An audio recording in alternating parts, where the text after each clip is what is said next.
Hello and welcome to the Impact Dynamics podcast. I'm Ginger Andy. I'm Rusty. We talk about all things precision rifle. Sometimes they're factual. Tonight we're talking about PRS, IPRF, and other acronyms in the shooting community. IP freely. Let's go. Match director, mate. Match director. Hello, Andy. Hooray! Hooray. Hope that's enough.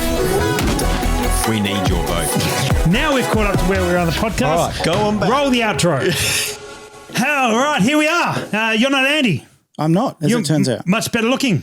You say that now. I have had a couple of gins that may be playing an effect. We should talk later. Well, let's talk now as well. Right, okay. Otherwise, it'll be a very short and boring podcast. So it'll be about normal then. Yeah. Be about normal. Andy has COVID. Wow, that's Officially got COVID. He is. He's not here tonight because we don't want to catch it again. For me, I know again for Josh. Josh is here. I am here. Yep. I've not had COVID. You've yet. not had COVID. No. I can give you Andy's address. You can drop past if you want. If you want to go and get it out of the way. Get well soon, Andy. Get well soon, Andy. Andy's not here, but he is resting. He's resting for PRS in a week. It's exciting. He is. It is exciting. It is exciting. But for those who don't know Plushy, you're a very good shooter at our club. You do other stuff, I'm sure, as Not well. really. No. You've been shooting all sorts of stuff. We've done your history. We've chatted to you about all sorts of stuff before. For those who are not familiar, roll back a few episodes and away we go. But you're here tonight, and PRS is happening in a week and a bit. Yeah, hopefully. Hopefully, Unless I catch COVID. unless everyone catches that. Oh, is that Andrew Little in the chat? Andy says he sounds different. He sounds different. So I think much better. it's the only negative I'll say is you've got less of a beard than Andy. Right. That's where the downsides end. It's got better colour. Debatable. Debatable with that. So we are live tonight. So that's why we're getting comments. So Remy is actually here. Remy is here taking notes on how to send this live. He recorded the last one and is upgrading on that. Hello, Remy. Hey, Remy. He's in the background there. And Josh, how have you been, mate? You've only come back to work recently. I have. It was my first week back. Yeah. Yeah. This week or last week? I thought it was this week. I don't know. I've lost track. You blend into the place. Yeah, pretty much. Yeah, that's all right. Well, we're an exciting time. We're about to kick off the first PRS season that we hopefully actually have a season since 2019. We've had one match before for the start of the season and then didn't get any further. We are. Well, this will go out on Sunday. Those who are watching, it's on Thursday night, but this will go out Sunday. We will have been in a week's time. We'll know the results. How good is that? Yeah, I'm excited. Plushy, will you be up there? I'll be up at the range. Okay, let's just run with that. How do you reckon Andy's going to go after having recovered from COVID? He'll be COVID-free by then, but he would probably, depending on if he had the same sort of effects from me or from Josh, there's a few weeks of sort of just getting back to it. How long did it take to you to get – are you back to full strength, Josh? I know that I'm definitely not back to full strength. I've noticed that. It's the fatigue. Oh, yeah, the fatigue as well. Yeah, I don't know. I mean, Andy, we were just saying before, Andy does this thing where he comes out to club matches and stuff like that, and he does poorly. He does poorly, and then he goes to a PRS match and he does top 5. Well, he's on the chat. We're just going to have a quick little check-in, and got a few guys saying g'day and all that sort of gear. Ian says, poor bugger, Plushy. I guess that's because of the hair colour. Is that because of the Pyrus of Primers? Or? That's right. He's looking forward to seeing us at the match, and he's using his time well playing Assassin's Creed and reloading. So I figure there'll be a few people reloading tonight. Yeah, some dry fire perhaps could go into that, Andy. See if you can still pick a gun up. It's over in 2 days max. I tell you what, it was not over in 2 days max for me. Negative on 2 days. Yeah, that would have been lovely if it was over in 2 days. But anyway, hopefully Andy gets much less strain. Hey, we do also have another thing to talk about. This here is the first Zeiss LRP S5, which is like the new PRS sort of focus scope from Zeiss. I believe this is the first one of the 525s in the country. Yeah, cool. Or at least officially in the country. Right, yep. We've got that to have a look at. So that's pretty cool. Should we do that now or should we do that after? Let's do that after. All right. Let's tease people with it sitting there.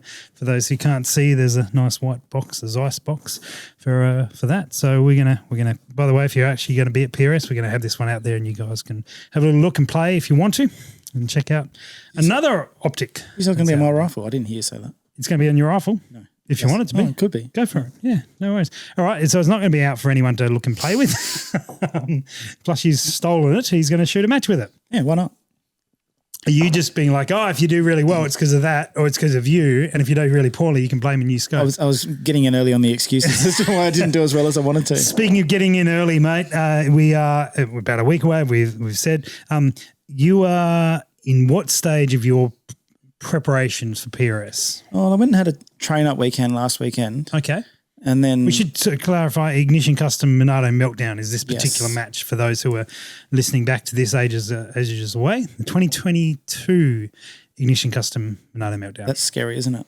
It is. 2020. What happened to 2020, 2021 and 2019? Well, 21 we had an Ignition Custom Monado Meltdown. It's the only match that run. In fact, tomorrow there's a video coming out on the ID channel about the only PRS match in 2021 in Australia. Right. Anyway. I had a train-up Back to weekend last weekend and took my match rifle out and then shot a group and went, ooh, that's bad.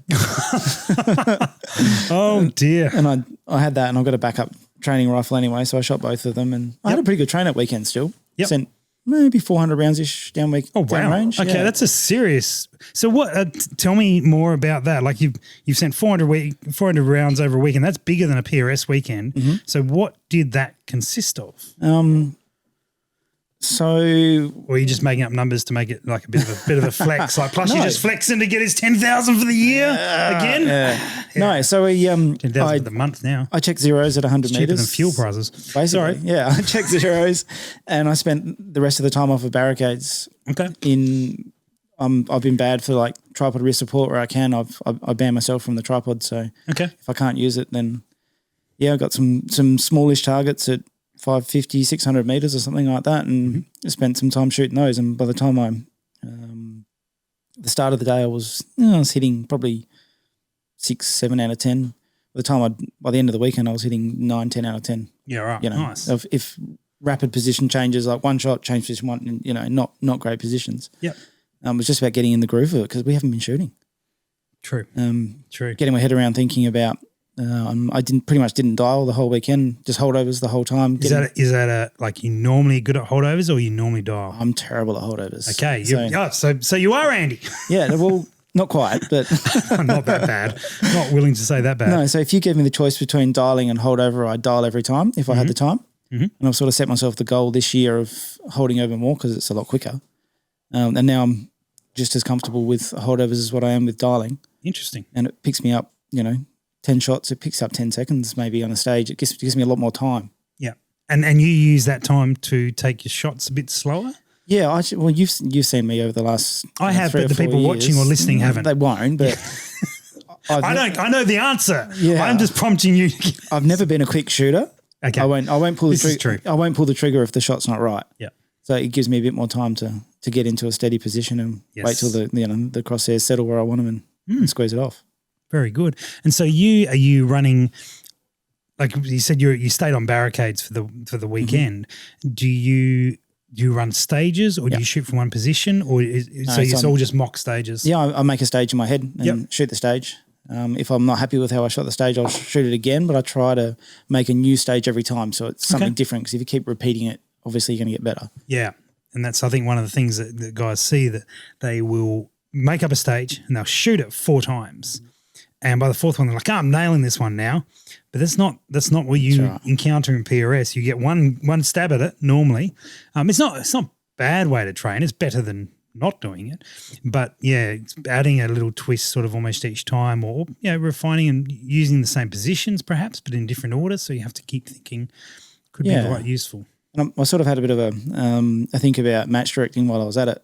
There's some things coming up potentially that I'll be doing and, creating some stages and some twists on things that haven't maybe been done before or something's a bit different that's, a little bit unique. So I was practicing some of that stuff, just anything that you've not done before just to try and problem solve on the go. Fantastic. Excellent. And so now that was last weekend and then you might have let it slip to me tonight. You're going back this weekend. Oh, yeah, my gun's not shooting. My comp gun is not shooting. So hang on. So because when you say gun is not shooting versus when Josh says the gun's not shooting, he means that the gun's not shooting because he can't work out how to close the bolt on it. You probably mean that it's like a very tiny amount out of what does it actually mean that it's not shooting? Yeah, half minute to 3/4 minute group is not shooting. Okay. Yeah, and normally you're well under that? Yeah, I'd probably say 0.3 sort of a minute, somewhere around there. Okay. Under half a minute's good, but anything below that's better. See, it's very interesting because it's, I think, where your perspective comes into it. Because for me, if I'm half minute, man, that gun's smashing it. Yeah. That's better than I can normally do. I look up until 2019 finale or something like that. I would have said a minute's good enough. Okay. But I think I'm a better shooter than one MOA at a distance now. So I'm looking for something better. Your expectations have risen, absolutely. therefore your tolerance for mediocrity has reduced. Yeah, absolutely. I've got a trainer that's a complete mirror of my competition gun in 223. Okay. Ackley. And that's shooting better than my comp gun, so that's a problem. Right. Understand. Yeah. So I measured the throat erosion. I ran 6 Creed, and it's gone 70 thou in 800 rounds or something like that. So it's just, it won't take me long to get it back on, but I've just got to, I didn't take the loading stuff with me, so I've got to take it up and get it back on again. Shouldn't take long. Okay. Very, very interesting. And I think one thing I want to draw out of that is for those who are listening, we talked about you spent 400 rounds on barricades. So your positional stuff is being worked on and is quite solid. But for someone new, rather than chasing the extra couple of thou of this or doing those sort of things, you'd be much better off spent doing that time on the barricade with a 1 MOA gun. Yeah. You'd see rewards better and quicker and more meaningful rewards than trying to spend hours and hours at reloading bench to try and decipher a minor problem effectively, whereas you're at the point now where minor problems are impacting your shooting. Yeah, definitely. I mean, I still had a decent amount of rounds in my comp gun and sent them down range, and to be honest, I hit most of the targets I aimed at. Yep. But it wasn't doing quite what I wanted. Every now and then you get hit some targets you haven't aimed at. There's your next challenge. Yeah, let's up this. Little River 2019, I remember that one. Mm-hmm. Yeah, we hit some targets we didn't aim at because it was windy. Yep. And I do the same because I'm not a great shot. Yeah. Josh? I just shoot at something, and if you hear a ding, then happy days. Claim it. Take it. There's nothing worse than a ding on the wrong target. You're arguing with the range officer on the clock. I hit that. Pink stick. You did hit it, but it wasn't the right one, buddy. Yeah, good. All right, very good. Nice. And so you back up for some load development because you think you can get some more. Oh yeah. Yeah, you can get a little bit more out of it. What do you do from here? Do you seat them further out, further in, play with powder? I'm actually going to cut your barrel off and put a new one on. I had that opportunity and I didn't do it. All right, well, good. That ship has sailed. Yep. No, so I'll just do a quick ladder test around where I know the charge weights normally run. Mm-hmm. Once I get a velocity, confirm my velocity node, I'll go to seating depth. Mm-hmm. And once, usually that'll fix everything. Okay. Yeah. It shouldn't take more than 25, 30 rounds or something. I just didn't take the stuff with me, so I have to go and try again. Do it again, yeah. Okay. Very good. Well, so then at PRS, at the match, which is for those who are not familiar with it, Friday is a practice day from sort of midday for about 4 hours or so. And then Saturday is the comp and Sunday. So what does that Friday look like for someone like you? It depends is the answer. Okay. So this particular match is at my home club. So I know the ins and outs I know where the wind comes from, like, what it does and all that sort of stuff. So I'm not gonna do much besides confirm my 0 at 100 meters, which unless it's miles out, I won't change because the amount of times that I've changed my 0 at a side-in day, and then partway through the match changed my 0 back to where it was before I started. Yep. Okay. So that's a trick for young players, as they say. Mm-hmm. So yeah, I'll confirm my 0, shoot a group, confirm my dope at each of the ranges. So 20, 25 shots, and I'm done. I'm at my home club. I'm not going to practice off barricades or anything like that. If I go to a club that I've never shot at or a range I've never shot at before, I'm going to start putting some shots on down range and try and get an idea of, okay, if the wind's coming from there, it's doing this, and if the wind's coming from there, it's doing this, and I'll probably draw my practice out over maybe an hour or two for 30, 40 shots and just get a bit of a feel for what it does. Yep. So there's sort of two different approaches for me. Okay. Fair enough. And so if Travi, who's the match director, if he makes the barricades that you're going to be using for the match available, will you shoot on them? Will you try and get familiar with them because he might put some new barricades out there? Only if I've never shot off it before. Okay. Yeah.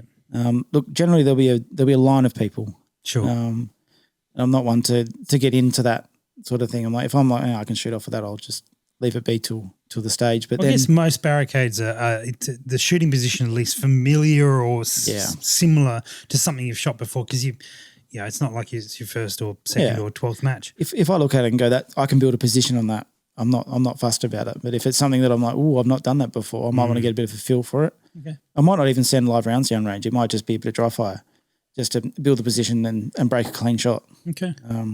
And you don't miss when you dry fire anyway, so it's heaps better. Doesn't dent your confidence. I do. I miss quite a bit. But anyway. Miss with anything. This is true.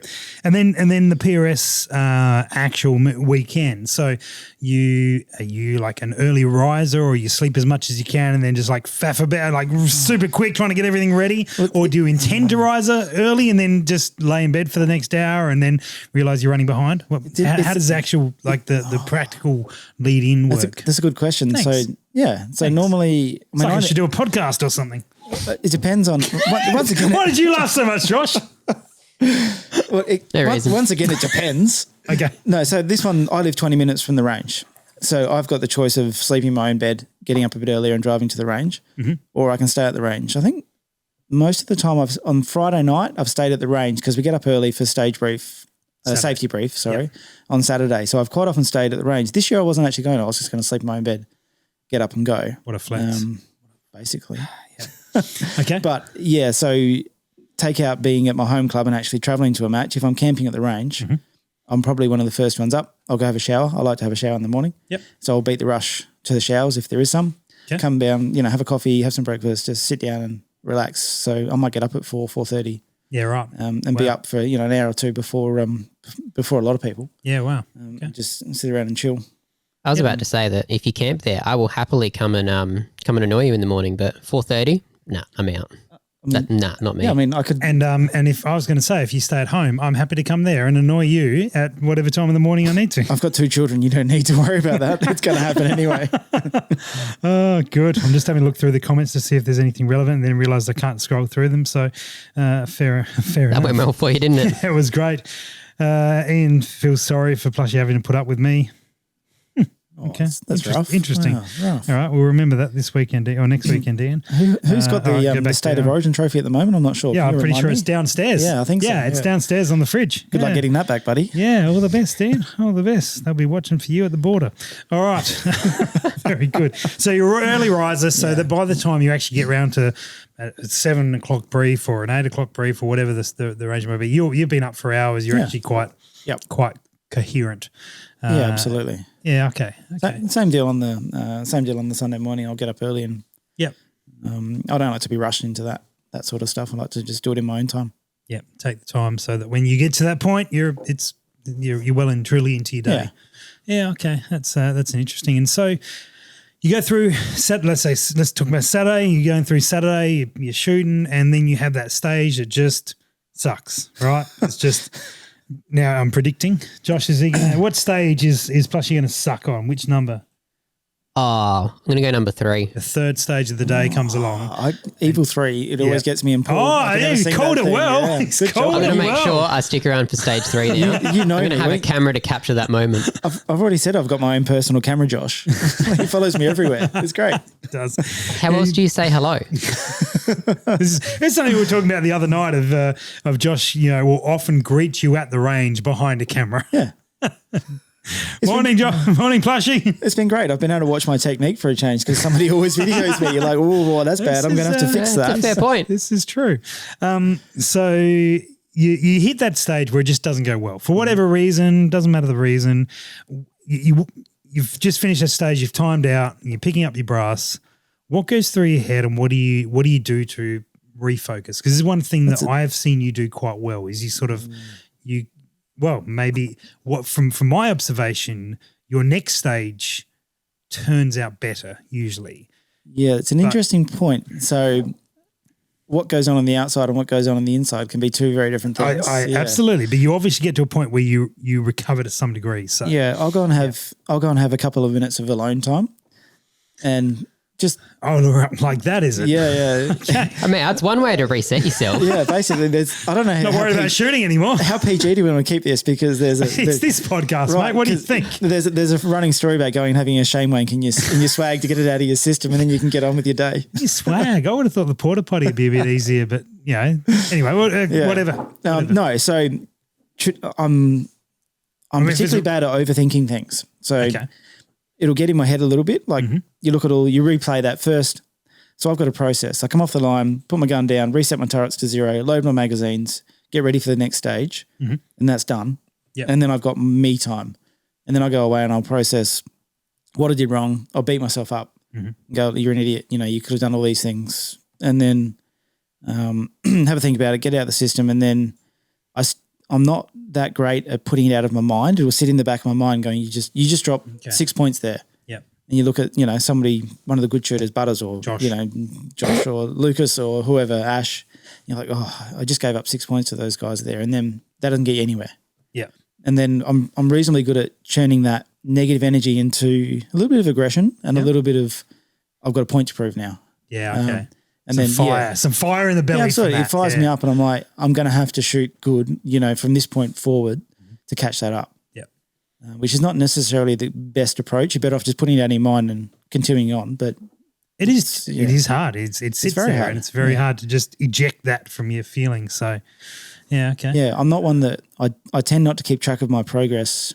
I keep track of my personal progress, but I don't go and watch other guys and see how they're going, I'm 3 points behind or I'm 2 points up. So you're not, because some guys do, and they do well. They know where they know where Josh is shooting, and for some reason, they know where, and they know where other people are shooting, and they're like, I'm 3 points behind that person or whatever it is. Yeah, if I focus on the result, I'll fall to pieces. Okay, see, I've done that for one match. Yep. Right, I did that for one match. I knew where the guys around me were, and I'm like, forget this, and it did not do me any favors. Now I still did better than the guys I was trying to eye off, but I started throwing shots away. And because I knew I was a bit in front, and then you're like, I did this thing the last club match. So the last club match, the first 3 stages that our squad shot were quite difficult. Not good positions. You really need to build good positions. And then I was one of the last shooters on the first stage. Most people have got 3 to 6, some 0s, out of 12 points. So it was a decent score. Yeah. And I got 11. Which was, I think, by far the top score. So I gapped most people by 5 points at least on the first stage. And I had a good couple of follow-up stages. And I was like, I'm 10 points up on most people here. And then I'm like, if you just cruise through the second half of today, you're probably going to win. You're probably going to win the club match by 5, 6. Just don't make any silly shots. And I took the foot off the accelerator and just cruised through and didn't give it the respect it was due. And I was lucky enough to pick up the win, but by 1 point. Yeah, wow. So I dropped nearly 10 points in the back half of 3 stages. And do you reckon that was all complacency and overconfidence? Complete mental state. It wasn't overconfidence necessarily. Okay. It was just me saying, don't make any silly shots. Like just put in consistent stages. And then didn't go with my normal approach. Yeah. It nearly cost me. Interesting. Yeah, so that was a lesson learned. Don't take your foot off the accelerator. Okay. I find it really easy to, if I've got somebody in front of me to focus on and go, I'm going to beat that guy or I'm going to keep up with that guy, I can do that. Yeah. But from some other sport that I've done, it takes another mental step again to be able to get to the front and then know what to do. It's a complete other mental game. Not a problem I've had. Yeah, it's an interesting one. It's not a problem I've had necessarily at a national level. I'd like to have that problem at a national level, but I've had it in some other sport that I've done, and it's a real mental challenge. Because you've got quite a background in sport and various bits and pieces at fairly high levels. How do you rate the mental element of shooting versus the mental element of other sports and stuff you've done? Is it on par or is it actually more significant? I think this is probably 90% mental, 10% skill. No, okay. So once you get to a point, most people there's a tipping point, isn't there? Yeah, the top guys have roughly the same skill set, same skill level, and how the top few guys apply themselves mentally is the difference between first place and 5th place or something like that. I think it's largely a mental game. Okay. But that's the same with some other sports that I've done. It was Okay.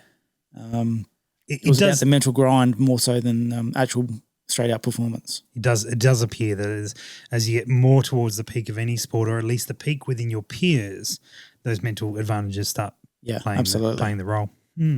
Interesting. So tell me, Plushy, there are 65 shooters. Where are you coming? Oh, wow. At Monado, at the Ignition Custom Monado Meltdown next weekend.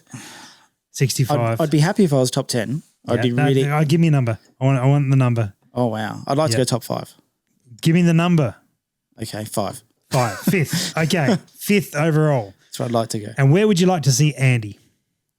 Oh no, there's 2 different questions, aren't they? Where would you like to see Andy, and where do you think he'll finish? I'd like to see Andy in 6th, and he'll probably finish 4th. Correct answers. All right, very good, very good. So that's PRS. Looking forward to it. Obviously, report back with Andy when we get back onto it, and we'll find out whether he was 4th or 6th, and sitting either side of you. That's good. Good luck for it. Thank you. And we'll be out there. We will be filming a bunch of stuff. We might be live streaming a little bit of stuff, and so those who can't make it for the match, stay tuned to the PRS site and the Impact Dynamics page, and you'll see plenty of content. Speaking of, before we get into the Zeiss, something that you and I have been involved with, has been running for a while, but not significantly enough, is the IPRF, the International Precision Rifle Federation. And so yourself and I and a couple of other guys are working towards getting it set up in Australia. Mm-hmm. And so that's the AUPRA at this stage, the Australian Precision Rifle Association. The name won't change. We are such early days with it because of COVID issues and other bits and pieces. We are making a little bit of headway in those sort of things, but the World Championships in France, which the location got announced the other day, I can't pronounce the locations. I forget, yeah. It's a military base in France for the World Championships. That is coming up in August, meaning we've got virtually no time to recruit a team to send. So what we, after much discussion, to be fair, we looked for all sorts of ways to look at club matches and put on it some extra matches and stuff. We've sort of gone to I guess the default this year round is to nominate the first 3 of the PRS matches, and Ignition Custom Monado Meltdown, and then it would be the Burris Cold Steel Open Mildura, and then the Gunsports Trading Winter Classic over in Buck. And those 3 are the ones that are going to qualify people to be able to get an invite for the IPRF finale, the IPRF World Championships. Yeah, your best single score. So correct. You don't have to attend 2 or 3 or just one of. Roll up to 1, do the best you can, and you might get it. Now, the reality is that this is going to be a relatively expensive trip with not a lot of notice that you're going to be doing it. So this is, I want to say from the top, and we put this out in the post, but this is not how we want to do qualifications ever again. This will be the one and only time it happens like this. There's a process that we want to implement. Yep. Absolutely. That, qualification results, historical results, all weighted fairly. So, over a much longer period of time and not necessarily all PRS matches. And that's the thing, it's not affiliated with PRS. It just happens at the moment that it's the easiest way to get the best shooters to qualify. The easiest way. So that is, I think, one thing I want to be adamant about, but probably by the end of the year for 2023, we will have a qualification process that'll probably last a good year and a half or so, maybe a year the first time round, so to nominate people for the following year. I imagine that. So it's every 2 years the World Championships going to be, Every 2 years is the World Championships. 2024, the process might not quite be the final process by that point because you don't have this historical data because we haven't been shooting. But by 2026, there'll be a pretty rock solid process in place, I think, where absolutely looking at historical performance, current performances, they're weighted appropriately, and the best guys will qualify. Absolutely, and girls as well. Oh, true. Yeah. So I can shoot it. Very much. You got no chance. There's a special. Doesn't matter what you do, Josh. You got no chance. There's a special category for you, buddy. Yes. But you're not going to Europe. What you get to do is clean the toilets downstairs. Off you go. Oh. All right. Anyway, so the first 3 PRS matches, effectively the winner's going to get a nomination. That's, they're 100%. It's going to work on that score, and then depending on how it all falls, there'll be some other invites. The reality is that not everyone who qualifies is going to be able to go. Yeah. So if you're going along to one of those PRS matches, you're going to automatically qualify to potentially be invited. And then we're trying to send a team to Open. Open is it's the open category. That makes sense. And we're looking for a team of 6 for that. If there's some people that won't qualify for that but are interested and can afford to go, it's not going to be a cheap exercise. I think you ballparked it somewhere in the $7,000 to $10,000 for a trip to Europe. And I think so. You're looking at 2 weeks overseas. You need to be able to do low dev while you're over there, all that sort of stuff. Traveling with guns isn't cheap. Food costs, everything. It's not going to be a cheap trip. It's not a cheap trip. So there's this time around, there's no financial support for that's right for people. Given the time frame and the fact there's no membership specifically required, and all these reasons, it is going to be a little bit a matter of qualifying and then actually being able to go and enjoy yourself and do it. But at least I know that the guys at IPRF talked about, do we cancel it? Do we delay it? Because of all sorts of challenges. It has been already pushed back a year because of COVID, and then they wanted to get it run and done so that there would actually be something on the board, maybe far less than perfect. The match will still be good. There's some good guys involved in running the match. The match, out of everything that happens with this, the match that you're going to is going to be excellent. Top notch. There's going to be 5 days of actual competition. I believe it's 6 days of comp. Now that's not, if you qualify, you don't shoot all 6 days. That is to get through the various categories and such like that. But it's amazing place to shoot and run by some guys who I think they just run a test event, or they're running a test event in the next in April. And it's like the European Championships are going to be shot at that place to really give it a good shakedown. There's so many categories that a country could potentially send a team of 30 or 40 shooters. 30 shooters, I believe, but I don't think all those categories are going to run at the first one. Yeah, absolutely. Yeah. But there's huge potential to send a big team. In time, a team of 30 Australians going over there to kick ass and take names. I'm going to come along if I didn't qualify. I'm going to come along when there's 30 Australians just to go to the pub. And I definitely know I won't qualify, but I'm going along anyway. I think to drag you back out of the pub. I think it's going to be my role. Yeah, I think that's the thing to remember now is even if you're shooting production and you qualify, you can shoot in the open class. It doesn't matter. Yeah, it doesn't matter if you're not shooting an open gun. Like we're just going to send the top shooters that can go, aren't we? Absolutely. And then there is an opportunity for other categories. And I've already had a couple of people reach out, so they want to shoot in a different category. Absolutely. I've said we'll discuss it as we go along. If someone's in a position to be able to go and can fit into a different category, and we've got a full open team, not opposed to sending some people over there to be involved with the shoot, meet hundreds of other shooters from around the world. Fantastic. I'd love to.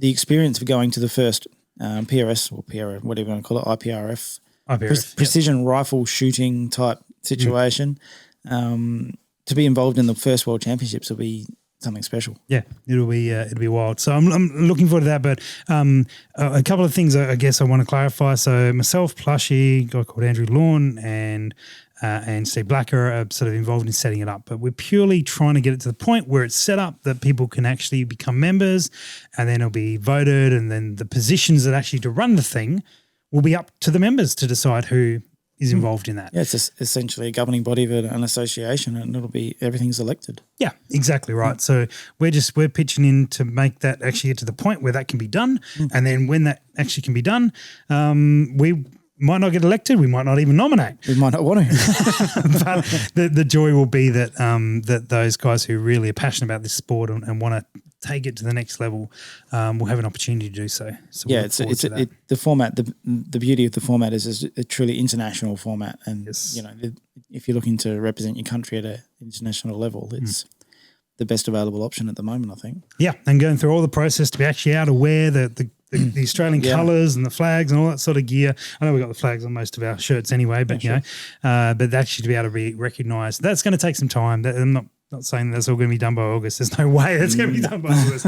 But it is in the plan. But we had the opportunity. We had the decision to make to say, all right, we're going to skip these world champs because we're not far enough along enough the path, or do you know what? We're just going to try and send the best we can, the best who are available, the best can actually get there in less than ideal circumstances. And you know what? I think that there are many other countries in the same circumstance and from what I'm told, further behind where we are, and doing the same thing. And so, at least we're going to have a team going. Yeah, I don't think the level of competition in Australia, even if we sent our 19th and 20th and whatever ranked shooter, they're not going to get blown away or anything like that. They're going to be competitive because we're competitive on an international stage. We've got good shooters. And if not, we're just going to have a ball of fun anyway. Well, I mean, if you're going bad after day one, just go to the pub, right?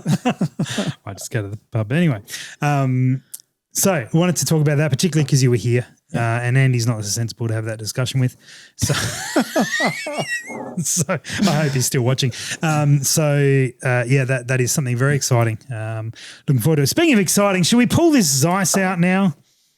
I reckon we should. So we were sent, all the disclosures, we were sent this scope from OSA, who are the Zeiss representatives. They said, do whatever you like with it. You can tell us the good and the bad and all that sort of gear. And they all they ask is that we make some videos and bits and pieces out, which we will. Our plan for our first video with it is to unbox it, which we'll probably do after this show because now we've just unboxed it anyway. Sorry, Josh. Am I holding it in the right angle for you? The pre-unboxing. Yeah, I can't see it. the pre-boxing. Oh, that's way better. There you go. That's got a battery. Cool. Yeah, and so this is what we think we're going to do is we're going to stick this on a rifle at the PRS, and for anyone who is there and wants to have a look, spend some time, have a look through, playing with it, dialing, all that sort of gear, and then tell us what you think. So let's pop it out. All right, so it comes with the scope. And then the like a bikini cover type cap, although the front and back are the hard plastic. And there is the scope. Plushy, would you like to be the first one to have a look? Because I did play one with one in the US. So It's got some weight to it. Well, I mean, there's no need to be personal about it. Right. It's, what is it, 5 to 25? It is 5 to 25. Mm-hmm. The zoom goes the other way to my Okay. my scope, which it's got is the fine. European feel to it. It does, but that's nice. It's very definite. You wouldn't turn it further than you were expecting. All right. We got any switch throw levers or anything in here? What do we got? No, it would appear not. I've got a battery, as you said. I've got the manual. I'm in it for the battery. You're in it for the battery. You can have the battery. So what do we got? We've got Yeah, Josh, you got the battery. 12 revs per turret, and then it's got 12 revs? 12 revs, 12 mils per 12 mil? 12 mils per rev. Let's go with that one. That's way better. 12 mils per rev. Yeah, 12 mils Well, per that makes extra revolution. sense. Yeah. Yeah. Rather than 12 revs per mil or something. Josh, Yeah. this iPad keeps doing it. Oh yeah, Just and use then there's a second row of. We might get some comments on this. So if you guys got any questions about the Zeiss, please hit us up. We will try and discover the answers to your questions. Carry on, Plushy. So yeah, it's got 12 mils per revolution, and then when you go How are around, those clicks? Let's get those clicks on microphone. Chuck them up to your mic. Let's get some they're not too ASMR bad. going They're on. reasonably definite. providing Can't hear them when you talk. Really?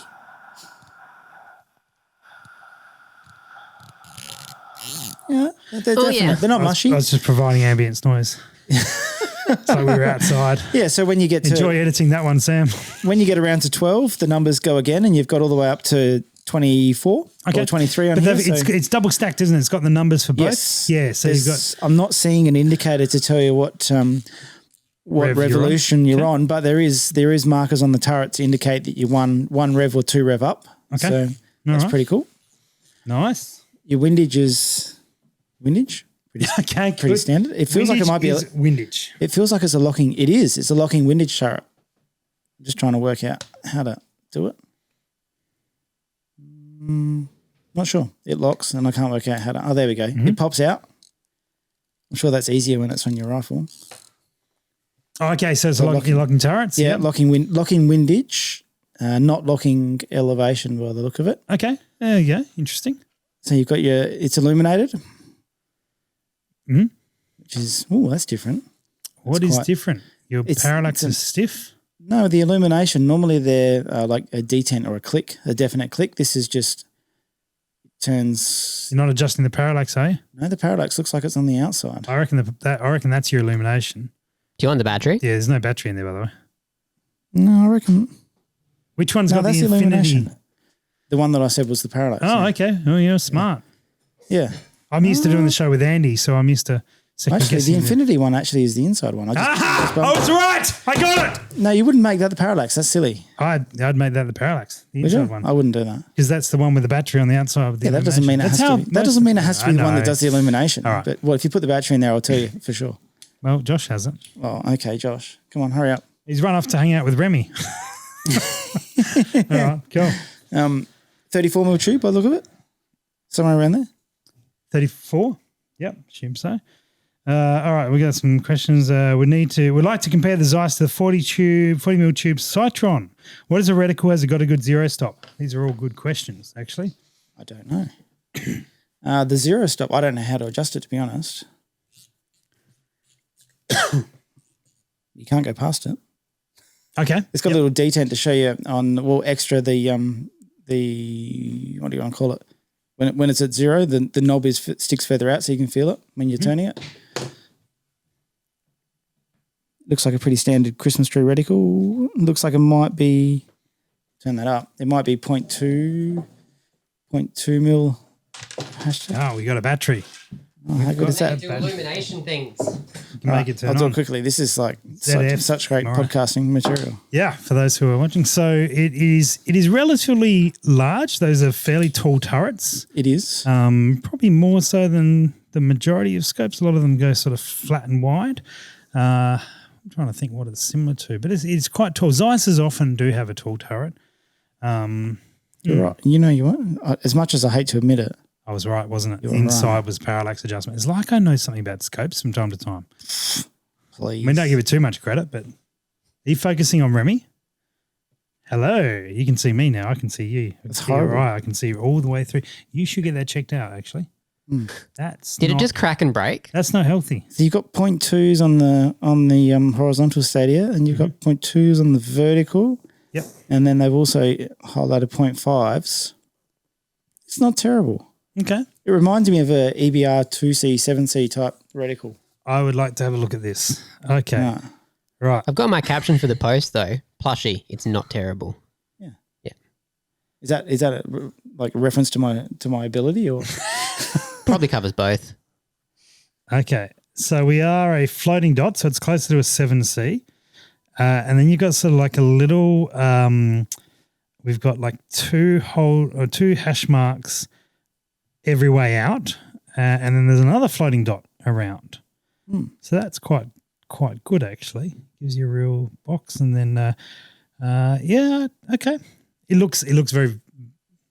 looks reasonably well thought out. It's nothing stunning in there and nothing amazingly different. Is there a point where it gives you 0.1s at all? What about above? I didn't see. Zoom out a little bit. And see if The only thing I didn't like on first look through it was when you're holding 0.5s holdover, there's only 0.5 wind and 0.5 elevation, so you sort of keeps it open, I guess, Yep. but you're kind of guessing a little bit.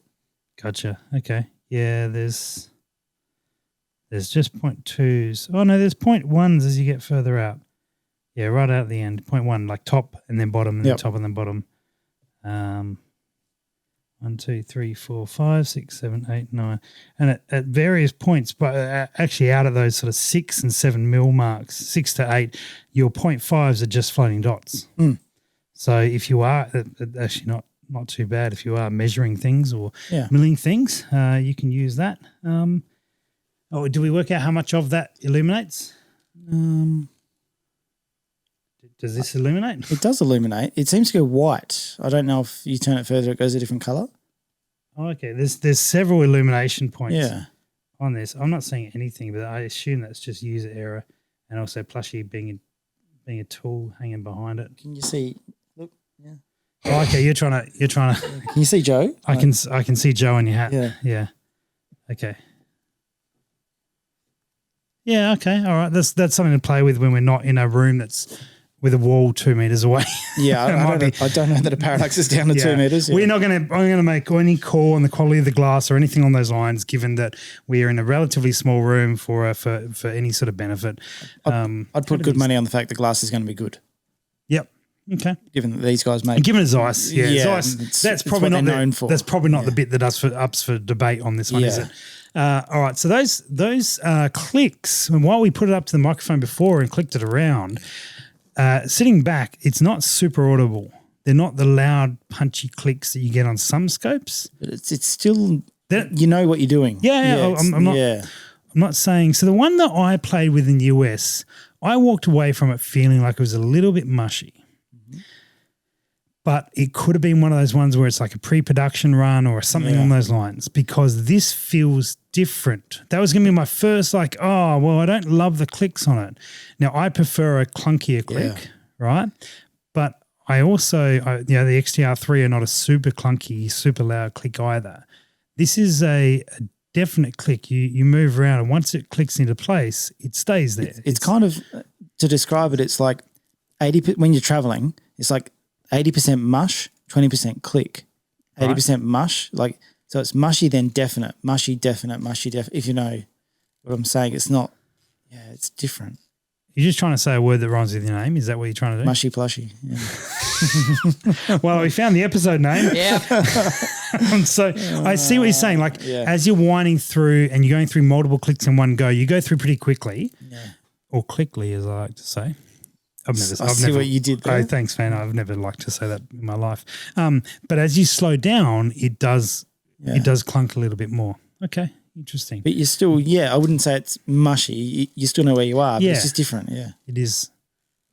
A windage. Now, that's a locking windage. Yeah. Right. How do I go the other way? What have you? Should ask the guy in the building that sells scopes. You're going to break that. Can I take that off your hands? Okay, so what I'm doing, tell me if I'm doing something wrong here. I'm pulling this out to unlock it, and I can only go one way. Have you gone to the extent of travel? Possibly. I don't know. Have you been playing with this a lot? Maybe that's it. That's just, I'm pretty confident that's what it was. Yeah. It was just the extent of travel. All right, that's a much better. I was like, they've locked windage. And then I started thinking, what they've done is you lock the turret off and you can travel right. And then you unlock the turret off and you can travel left. I'm like, that's actually interesting and creative. In Europe, the wind only blows from the right. So you don't need to worry about left wind. It's fine. Right. I understand. We should move to Europe. Oh, good thing the World Championships are on in Europe. Oh, perfect. Yeah. That's the scope you want for it. There you go. There's our initial little look at the, what is this model called? Zeiss LRP S5. Final thoughts on it, Plushy? Looks okay. I'd like to see the glass. That's Yep. It's, you know what, it looks like it tracks. It does all the things it's supposed to do. I'm curious to see what the glass quality is like, and I'm expecting it to be very good. We were asked price point. I don't know. Let me check on the price point. We'll get an indication on it. No, it's not completely finalised because I haven't actually looked at these yet. Glass quality, we're not going to answer glass quality. We assume it's really good because Zeiss always is. I have had Zeiss scopes, and this is one of their top tier scopes. What are you drinking there? You got something new? I was kind enough to get some. You've been blessed by our beer sponsor. Yeah. Yeah, so, we do have a sneaky beer sponsor on the podcast. Yeah, Brew Boys was kind enough to supply something that's apparently new. Mm-hmm. It's called Spaghetti Session IPA. Mm-hmm. Apparently it has a mid-level of hops and a slightly lower level of maltiness. And this is the place to go when you want to hear reviews on both scopes and beer. That's right. So crack it open. Give us a bit of a rundown. I'm still trying to resolve the pricing question that we had. I don't know if I've got access to the pricing on this one right now. I'd say okay, we are over $5,000 for this scope at the moment. Now it might actually be a little bit cheaper than that. That is an older price without it actually having arrived. Might be a bit more competitive than that, but we are certainly top tier. You're gonna have to watch the video, Ian, for the glass question. Although you're actually going to be at PRS, so come up to us and have a look through it. Yeah. It'll be on a rifle. It might have some ammo, maybe. It will not have any ammo. Ammo is way too precious. In fact, I'm not even sure I can afford to drive out there the way things are. Anyway, that's why I'm staying there, because I can't drive. 5.3. Yeah, we'll see. We'll confirm on pricing. It's certainly around the five mark, but that's now that they're actually here, we might start seeing some competitiveness on the price. That's street price for a pretty reasonable quality, well, good quality scope these days. It's expensive. Let's not beat about the bush. It's certainly in the higher tier of price points. Yeah. So let's see what it's like on the range. Mm-hmm. Yeah, very good. All right, you're enjoying your beer. It is. It's very hoppy. Beer review. As promised, it's hoppy. Okay, it's nice. Yeah, excellent. All right, we're going to put this one away. We're going to do an actual unboxing and pad that video out later. Unboxing 2.0. 2.0. No one ever saw this, and we'll be back with that. Plushy, thank you very much for joining us this evening. No worries. Good Thanks luck for having me. in a week or so. Hope you smash Andy.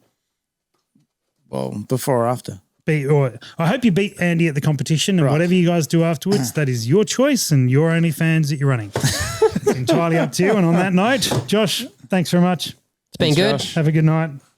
Go. See ya. See you later. Get down.